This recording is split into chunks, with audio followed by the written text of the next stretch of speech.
حضرت مجدد الفسانی رحمۃ اللہ تعالی علیہ کی درگاہ کے پاس میں ہی ہے یہ کنواں جس سے زمزم کا پانی نکلتا ہے، اور اس کنویں کا کنیکشن زمزم کے کنویں سے جڑا ہوا ہے۔ جانتے ہیں اس ویڈیو میں پورا واقعہ۔ بادشاہ اکبر جب نیا دین الہی لے کر آیا تو حضرت مجدد الفسانی رحمۃ اللہ تعالی علیہ نے اس کا ڈٹ کر سامنا کیا اور دین اسلام کو لوگوں کے سامنے پیش کیا۔ محترم ناظرین، السلام علیکم۔ میں ہوں آپ کا میزبان افروز الوی۔ دوستو، آ چکا ہوں میں ایک اور درگاہ شریف کے بلاگ کے ساتھ میں۔ دوستو، میں موجود ہوں ملک ہندوستان کے ریاست پنجاب، اور پنجاب میں ایک شہر ہے سرہند شریف، میں یہیں پر موجود ہوں۔ یہاں پر ایک درگاہ شریف موجود ہے جن کا نام ہے حضرت امام ربانی مجدد الفسانی شیخ احمد فاروقی سرہندی رحمۃ اللہ تعالی علیہ۔ آج ہم جانیں گے حضرت کی ہسٹری اور کرامتیں۔ جن لوگوں نے ہمارے چینل کو سبسکرائب نہیں کیا ہے وہ ہمارے چینل کو سبسکرائب کر لیں اور ویڈیو کو زیادہ سے زیادہ لوگوں تک شیئر بھی کریں۔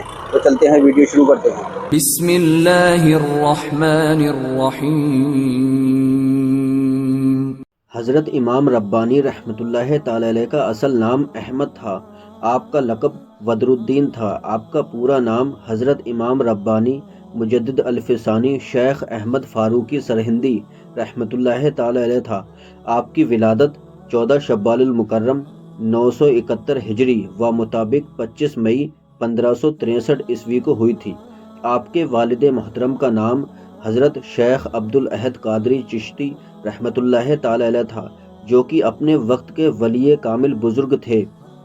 حضرت مجدد الفسانی رحمۃ اللہ تعالی علیہ کا سلسلہ نسب 28 واسطوں سے حضرت عمر فاروق اعظم رضی اللہ تعالی عنہ تک پہنچتا ہے۔ حضرت مجدد الفسانی رحمۃ اللہ تعالی علیہ کی ولادت سے پہلے آپ کے والد محترم فرماتے ہیں، میں نے خواب دیکھا کہ تمام جہان میں اندھیرا پھیل گیا ہے، سور، بندر اور ریچھ لوگوں کو ہلاک کر رہے ہیں۔ اسی وقت میرے سینے سے نور نکلا اور اسی نور سے ایک تخت ظاہر ہوا۔ میں نے دیکھا کہ ایک عظیم و شان شخص اس تخت پر تکیہ لگائے بیٹھے ہیں۔ ان کے سامنے تمام ظالموں کو بکرے کی طرح ذبح کیا جا رہا ہے، اور کوئی شخص آواز لگا رہا ہے، کہہ دو کہ حق آیا اور باطل مٹ گیا۔ باطل مٹنے کی ہی چیز ہے۔ اس خواب کی تعبیر جاننے کے لیے آپ رحمۃ اللہ تعالی علیہ کے والد محترم اس وقت کے ولی حضرت شاہ کمال کیتلی رحمۃ اللہ تعالی علیہ کے پاس تشریف لے گئے تو آپ رحمۃ اللہ تعالی علیہ نے ارشاد فرمایا کہ آپ کے یہاں ایک بیٹا پیدا ہوگا جو بدعت و گمراہی کی تاریکی کو دور کرے گا۔ حضرت مجدد الفسانی شیخ احمد فاروقی سرہندی رحمۃ اللہ تعالی علیہ کی ولادت کے بعد آپ بچپن میں بیمار ہو گئے تو آپ کی والدہ محترمہ اس وقت کے ولی حضرت شاہ کمال کیتلی رحمۃ اللہ تعالی علیہ کے پاس میں آپ کو لے گئی تو حضرت شاہ کمال کیتلی رحمۃ اللہ تعالی علیہ نے حضرت مجدد صاحب کو اپنے پاس بٹھایا اور اپنی زبان آپ کے منہ میں ڈال دی تو حضرت مجدد صاحب آپ کی زبان کو چوسنے لگے۔ حضرت شاہ کمال کیتلی رحمۃ اللہ تعالی علیہ نے فرمایا کہ فکر نہ کرو، اس بچے کی عمر بہت لمبی ہے اور دنیا میں اس کا فیض عام ہوگا۔ حضرت مجدد الفسانی رحمۃ اللہ تعالی علیہ نے شروعاتی تعلیم اپنے والد صاحب سے لی اور زیادہ تعلیم کے لیے آپ سیالکوٹ تشریف لے گئے۔ سیالکوٹ اس وقت دینی تعلیم کا مرکز تھا۔ آپ نے وہاں مولانا کمال اور مولانا یعقوب کشمیری رحمۃ اللہ تعالی علیہ سے احادیث کی کتابیں پڑھی۔ 21 سال کی عمر میں آپ فارغ التحصیل ہو کر اپنے والد صاحب کی خدمت میں حاضر ہو گئے۔ اس وقت کے ولی اور سلسلہ نقشبندیہ کے بانی حضرت خواجہ باقی باللہ رحمۃ اللہ تعالی علیہ نے ایک مرتبہ خواب دیکھا کہ ایک طوطی آپ کے ہاتھ پر آ کر بیٹھ گئی اور آپ نے اس کے منہ میں شکر ڈال دی۔ اس خواب کی تعبیر جاننے کے لیے آپ اپنے پیر و مرشد حضرت خواجہ امکنگی رحمۃ اللہ تعالی علیہ کے پاس گئے تو آپ نے فرمایا، طوطی سے مراد ایک ہندوستان کا شخص ہے جو تمہارے فیض سے مشرف ہوگا اور اس کا فیض دنیا بھر میں پھیلے گا۔ خواب کی تعبیر جاننے کے بعد حضرت خواجہ باقی باللہ رحمۃ اللہ تعالی علیہ کابل سے ہندوستان تشریف لے آئے اور دلی میں آ کر رہنے لگے۔ حضرت مجدد الفسانی رحمۃ اللہ تعالی علیہ کو حج پر جانے کی بہت تمنا تھی، لیکن والد پر بزرگی کا عالم تھا، لہٰذا وہ حج پر نہ جا سکے۔ کچھ وقت کے بعد میں آپ کے والد محترم کا وصال ہو گیا۔ اس کے بعد مجدد صاحب رحمۃ اللہ تعالی علیہ حج کے لیے روانہ ہوئے اور دلی میں جا کر اپنے دوست حسن کشمیری رحمۃ اللہ تعالی علیہ سے ملاقات کی۔ انہوں نے آپ کو حضرت خواجہ باقی باللہ رحمۃ اللہ تعالی علیہ کے بارے میں بتایا اور آپ کی بہت تعریف کی۔ حضرت باقی باللہ رحمۃ اللہ تعالی علیہ کی زیارت کے لیے حضرت مجدد صاحب کو ان کے پاس میں لے گئے۔ جب حضرت خواجہ باقی باللہ رحمۃ اللہ تعالی علیہ کی نظر حضرت مجدد الف ثانی رحمۃ اللہ تعالی علیہ پر پڑی تو آپ سمجھ گئے کہ یہ وہی شخص ہے جس کے لیے میں کابل سے ہندوستان تشریف لے کر کے آیا ہوں۔ اور حضرت باقی باللہ رحمۃ اللہ تعالی علیہ نے حضرت مجدد الف ثانی رحمۃ اللہ تعالی علیہ کو اپنا مرید اور خلیفہ بنا لیا۔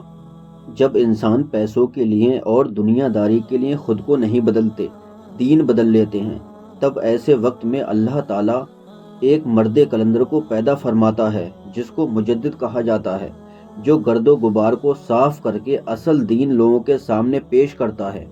جب بادشاہ اکبر ایک نیا دین لے کر آیا، دین الہی، تو حضرت مجدد الف ثانی رحمۃ اللہ تعالی علیہ نے بادشاہ کے سامنے اس کا مقابلہ کیا۔ جب بادشاہ اکبر مر گیا تو اس کا بیٹا جہانگیر نے بھی سوچا کہ دین الہی کو آگے چلاؤں، اور حضرت مجدد الف ثانی کے بارے میں سوچا اگر مجدد صاحب میری بات تسلیم کر لیں تو واقعی عوام بھی میری بات کو مان جائے گی۔ تو بادشاہ جہانگیر نے ایک میٹنگ بلائی اور اپنے لوگوں سے مشورہ کیا۔ ان میں سے ایک شخص کھڑا ہوا اور کہنے لگا، بادشاہ یہ کام تو میں کر سکتا ہوں۔ تو بادشاہ کہنے لگا، وہ کیسے؟ اس شخص نے کہا، بادشاہ میں آپ کے دربار میں آنے کے لیے ایک دروازہ بناؤں گا جو کہ چھوٹا ہوگا۔ جب مجدد صاحب رحمۃ اللہ تعالی علیہ اس دروازے سے گزریں گے تو اپنا سر ان کو جھکانا پڑے گا۔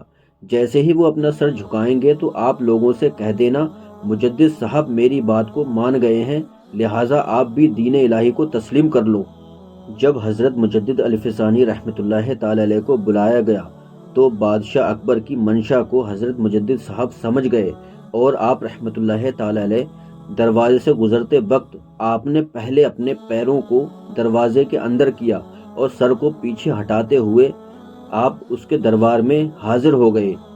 بادشاہ جہانگیر نے دیکھا کہ حضرت مجدد صاحب رحمۃ اللہ تعالی علیہ نے میری طرف پیر کر دیے، اس سے وہ چڑ گیا اور اپنے سپاہیوں کو حکم دیا کہ ان کو جا کر جیل کے اندر بند کر دو۔ حضرت مجدد الف ثانی رحمۃ اللہ تعالی علیہ جیل میں گئے تو آپ نے وہاں دین کی تبلیغ دینا شروع کر دی۔ جو جیل کے بڑے بڑے جنرل تھے وہ بھی سارے کے سارے آپ کے مرید ہو گئے، اور جیل کے اندر نمازیں پڑھی جانے لگی، ہر طرف دین کا ماحول بن گیا۔ ایک وقت آیا کہ جہانگیر کی بیٹی نے رات کو خواب دیکھا۔ خواب میں پیارے آقا صلی اللہ علیہ وسلم کا اس کو دیدار ہوا۔